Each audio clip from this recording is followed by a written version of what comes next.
CSK टीमा गोबां जेनबाय थायो बिथांमोना मा खालामनो मोजां जागोन नाय अक्साय नोंथां बिथांमोना टीमखौ चेन्ज खालामनायनि गोनांथि दं इमरान ताहिर बादि रायड' बिथांमोन बायदि प्लेयारखौ बिथांमोना फिनै जइन खालामफिननांगौ जाहाथे बिथांमोना मोजाङै फिल्डिं खालामो आरो मेचखौ देरहानायाव मदद खालामो आच्छा मदिजी समफोरै KKR आरो CSK नि मेच दं नोंथाङा सोरखौ सापर्ट खालामगोन आंथ' CSK खौनो सापर्ट खालामगोन मानोना CSK टीमखौ आं जोबोर मोजां मोनो आंनि थाखाय गासैबो फेभरेट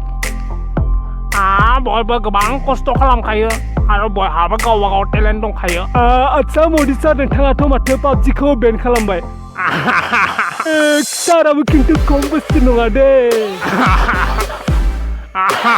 आंथ' सानदों सारा माब्लाबा फ्रि फायारखौ बन्द' खालामना होगोन आच्छा सार नोंथाङा फ्रि फायारखौबो दा बन्द' खालामदो नङाब्ला गथ'फोरा गाबगोनबो खालामा दे आं खालामा जों मोजांमोन नाथाय बयनिबो नोजोराव अराय जाना थाबाय गाज्रि